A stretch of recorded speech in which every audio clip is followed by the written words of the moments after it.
Ben, ici. il était temps. Votre sœur Françoise, votre frère Charles, bienvenue à Tout le monde en parle. Vous êtes ministre responsable de l'Enseignement supérieur du Québec.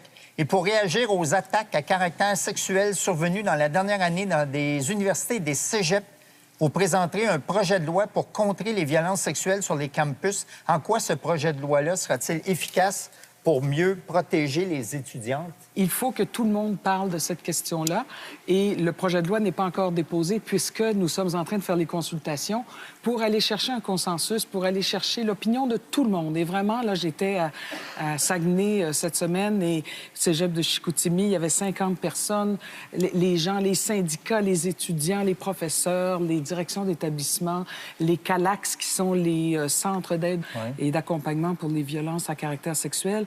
Il y avait des corps policiers. Et il faut que tout le monde se parle de ça et se dise comment on peut vraiment faire en sorte que dans les campus collégiaux universitaires, ça soit un milieu sécuritaire, un milieu respectueux, un milieu qui évite ce que nous avons vu malheureusement. Et pour ça, ça prend de la prévention, ça prend des politiques et que tout le monde soit conscient qu'il y a des choses que la société ne tolère plus. Mais là, il va y avoir les initiations, il va y avoir les parties de fin de session. Je le sais. On fait quoi? Mais imaginez une jeune fille, admettons, elle arrive à l'université, elle a jamais rencontré donc les gens de sa nouvelle cohorte.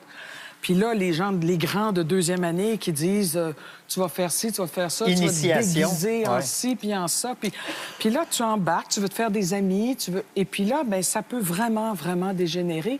Puis on parle pas toujours de violence extrême, entendons-nous. On peut parler vraiment d'attitude. Vous avez reçu ici les 3 jeunes filles puis qui ont parti du mouvement Québec sans violence. Mais raconter des choses, se faire baisser les culottes pendant une activité, c'est très dégradant. Par des gens que tu connais même les gens pas. parlent. Les gens en parlent, les filles en parlent, les garçons en parlent. Puis là, on en parle vraiment à l'échelle de la province. Puis moi, c'est ça que je veux provoquer beaucoup, cette conversation autour de ça. Le projet de loi, il va servir à encadrer tout ça, mais je pense que toutes les formes de violence, on parle des réseaux sociaux, on parle de... Écoutez, j'ai moi-même vécu une certaine chose à l'automne sur les réseaux sociaux que j'ai trouvé très difficile. C'est pas de la violence sexuelle. Je m'attendrai pas longtemps parce que c'est une banalité par rapport à ce dont on parle qui est beaucoup plus grave. Mais j'ai été à même de voir l'effet des réseaux sociaux. Vous trouvez qu'ils ont été durs avec vous? Moi, j'ai trouvé que... En tout cas, je veux pas m'attarder trop longtemps à ma situation parce que c'était une banalité de bienséance, comme j'ai dit. Mais je pense qu'il faut réfléchir à cet outil et aux effets que ça a sur nous. Et plein de monde parle d'intimidation, plein de monde parle pour les enfants, pour les minorités. Il y a l'homophobie, la xénophobie. Et est-ce qu'on se rend compte à quel point ça peut heurter, ça peut faire mal et on est obligé de vivre avec ça? Et moi, si je peux faire ma petite part comme ministre de l'Enseignement supérieur pour les violences sexuelles, bien, j'aurais fait vraiment... je serais fière de moi. Là, vous avez rencontré plein de gens et on vous a proposé aussi, je pense, des logos ou des vigiles dans des groupes. On nous a proposé des choses fort intéressantes. Un logo qui serait universel. Tu portes ce logo-là ou tu le mets dans ta porte de bureau. Ça peut être une secrétaire, ça peut être un commis, ça peut être un bibliothécaire. Moi, j'espère tous les directeurs et directrices d'établissement. Tu as ton logo sur ta porte ou sur toi. Ça veut dire à n'importe quel moment, tu viens me voir. Comme Parents Secours à l'époque. Exactement comme Parents Secours. Tu as ça dans ta fenêtre, là. Et là, tu peux rentrer parce que vous savez que dévoiler quelque chose, il y a dévoiler puis dénoncer. Dénoncer, c'est presque à la police. Dévoiler, c'est... Regarde, hier soir, là, j'ai pas aimé ça du tout. Je veux en parler. C'est mon collègue dans une classe. C'est quelqu'un qui du personnel enseignant ou du personnel tout court. Il faut que j'en parle. Je veux pas nécessairement poursuivre en justice. Là, c'est 90 % des gens n'en parlent même pas. D'avoir ce logo, tu sais que la personne va être accueillante. Et pour les parties, un autre système intéressant, soit que tu as le même logo, soit que tu as des vigiles puis tu as des pères aidants qui sont identifiés. Alors, dans ces parties-là, souvent organisées par des associations étudiantes, il devrait toujours y avoir un certain nombre d'étudiants, de n'importe qui porte ce logo ou qui dit, ben écoute, si tu te sens pas en sécurité, puis si vraiment, là, tu as ton voyage de quelque chose, là, qui se passe dans une interaction, tu sens que la soirée pourrait mal finir, viens me voir, puis on va te sortir de là. Puis ça, c'est simple, c'est des mesures très, très simples. Vous savez que dans les bars, maintenant, là, aux États-Unis, puis ailleurs qu'au Québec, mais ça s'en vient au Québec. Il y a les appels Angela et puis les appels Angel Shooter.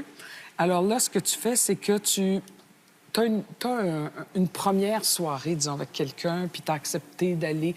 Là, tu dis, oh non, vraiment. Puis là, tu le sens déjà un peu entreprenant, puis tu es très mal à l'aise, puis tu commences quasiment à te sentir très insécure avec cette personne-là. Tu te lèves, tu vas au bar, puis tu dis, je voudrais parler à Angela. Les barman, les femmes, les hommes au bar sont formés. Là, je dépasse un peu mes campus, là, mais c'est quand même, ça concerne beaucoup les jeunes. Et ils sont formés pour te raccompagner. Ils ont toute une gradation de ce dont tu as besoin. Alors, ça peut être de te sortir de là, ça peut être de te mettre dans un taxi, ça peut être, si tu as consommé un peu trop, même d'aller te reconduire. Mais ils prennent l'engagement de venir à ton secours. Et l'affaire des shooters, c'est la même chose. Puis tu as 3 sortes de shooters. Puis si tu demandes le shooter, genre avec citron, c'est le grade 3. Ça veut dire sors-moi d'ici au plus vite. Je m'en vais même pas chercher mon manteau. Va le chercher. Et là, c'est des choses qui sont, vous allez dire, plutôt simples, mais ça peut sauver tellement de situations. Moi, j'ai une adolescente à la maison qui va à l'école. Puis il faut garder l'œil ouvert, puis il faut dire à tout le monde, reste vigilant s'il y a quelque chose. J'aimais bien l'idée tout à l'heure que vous disiez d'avoir un logo ou quelque chose ou dans la porte, comme disait Dania, un peu parents secours.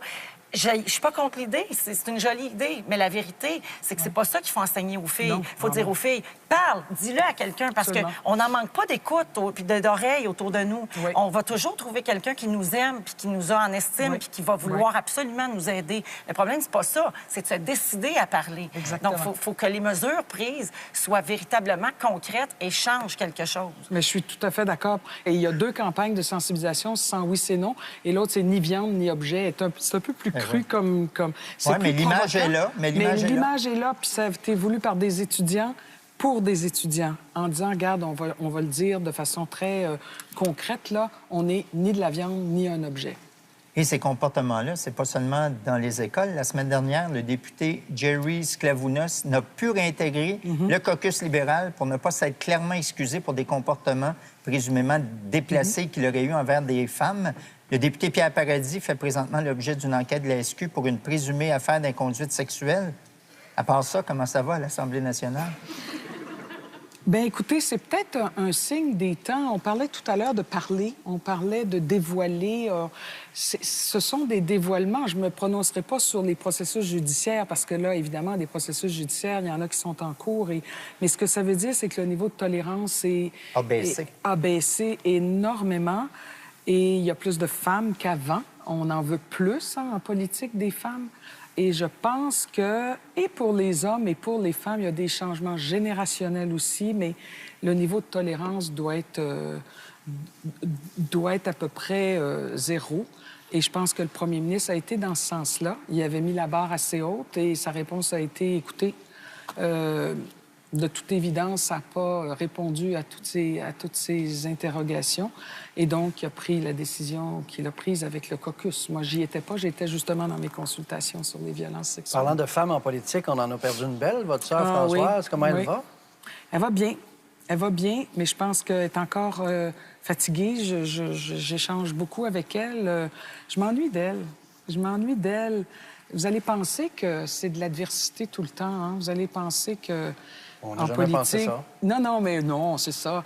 Que c'est de la partisanerie. Mais moi, un des plus beaux jours, là, ça a été au mois de juin dernier, je crois, quand Françoise, on a voté tous à l'Assemblée nationale son projet de loi. Puis vous savez, quand c'est un projet de loi d'un député qui n'est pas du parti au gouvernement, il faut que le gouvernement accepte de porter ce projet. Et là, le jour où il a été adopté...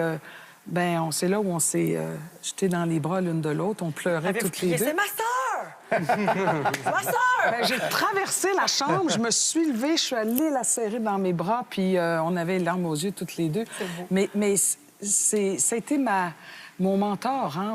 On partage pas les mêmes points de vue, mais trouver une famille, vous avez tous les mêmes points de vue, surtout, ça serait plate, hein?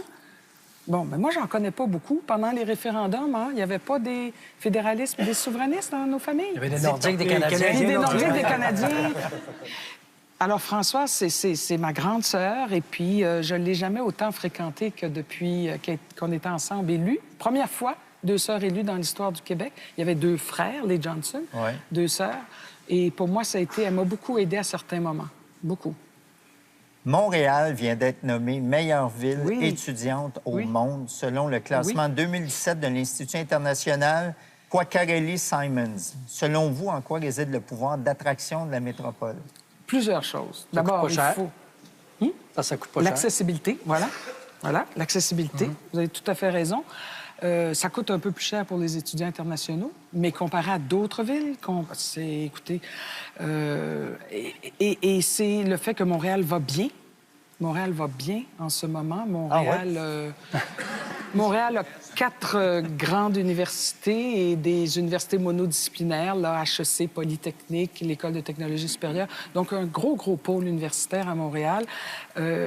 Les étudiants disent la vie est vraiment le fun, c'est écologique. Les gens parlent toujours de l'accueil. Puis savez-vous quoi? Bien, des très bonnes universités. Et si, en plus, moi, je pouvais apporter mon petit grain de sel dans ce palmarès en disant c'est une ville sécuritaire, parce que les parents, quand ils décident de se séparer de leur enfant, parce que c'est ça, pour l'envoyer de l'autre côté de l'Atlantique, admettons, bien, ils regardent vraiment la ville, puis est-ce que c'est pollué? Est-ce que c'est violent? Est-ce que c'est dangereux? Puis, est-ce que c'est vert? Est-ce que l'institution d'enseignement est bonne? Ça, c'est quand même comme une question importante. Est-ce que le coût de la vie est cher aussi? Est-ce que les autres étudiants qui sont allés sont contents? Puis, ils vont regarder, est-ce que c'est un bon niveau de sécurité et d'accueil au niveau de potentielle violence sexuelle, dont on parle plus qu'avant partout dans le monde? Le problème, c'est que les étudiants étrangers viennent en grand nombre étudier à Montréal parce que même si ça leur coûte plus cher que nous, ça leur coûte quand même moins cher qu'étudier ailleurs. Mais selon la Chambre de commerce de Montréal métropolitain, il y a seulement 15 d'entre eux qui resteraient à Montréal à la fin de leurs études. Donc, notre investissement qu'on fait sur eux n'est pas nécessairement rentable. Qu'est-ce que vous comptez faire pour les inciter à rester ici? Il faut travailler fort, vous avez raison là-dessus. Éliminer l'hiver, ça aiderait déjà beaucoup. C'est pas vrai. C'est le fun, l'hiver, c'est beau. Ils aiment ça, les étudiants. Avez-vous déjà pelleté, Mme David? Oui. Oui, j'ai déjà pelleté Parce certains. qu'Enrico, c'est lui qui fait ça chez lui. C'est bon pour la santé de pelleter. Ah, vous êtes pas fin. Pour l'hiver, vous allez recevoir un grand champion de ski. Oui. L'hiver, Irrigué ça tout à donne l'heure. ça aussi, hein, des grands champions Ben, il olympiques. peut continuer. Il y a de la neige ailleurs. Alors donc, si on revient... Mais, oui, vous avez Si toujours on pas revient- répondu. Ben non, mais il faut poser cette question-là de façon très...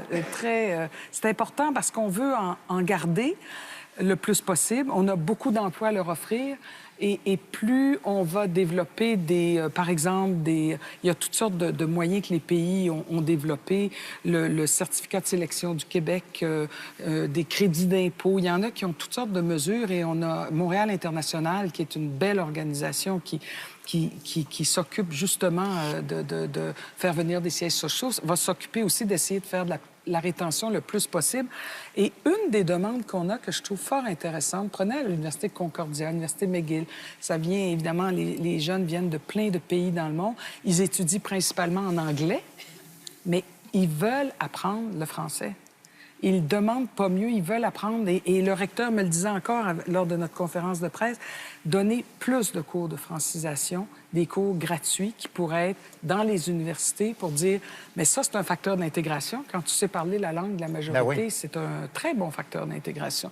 Moi, j'allais en Chine, on allait chercher des étudiants, mais il faut leur montrer qu'ils peuvent apprendre le français avant de partir, arriver un peu avant au Québec, leur donner des cours de français. Ils sont contents, ils en redemandent. Alors, ça permet d'avoir des étudiants partout au monde comme ça. Madame David, la question qui tue. Ah!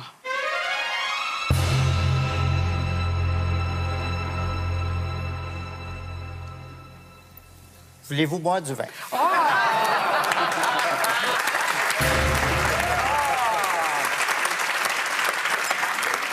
Les questions à l'Assemblée nationale sont plus difficiles que ça. Elles peuvent être plus tueuses que ça. Oui, Alors, je sais, je boire voulais vous du vin, c'est un taquiner. plaisir. Diane, qu'est-ce qu'on boit? Ce soir, c'est un vin de la Toscane, le San Felice Chianti Classico 2014. Oh, ça, c'est 2 J'ai heures de conseillé répétition. par le sommelier Martin Garneau. J'étais un peu intimidée devant Bravo. toi, mais merci. Très bien. C'est très bien. Santé, tout le monde! Merci.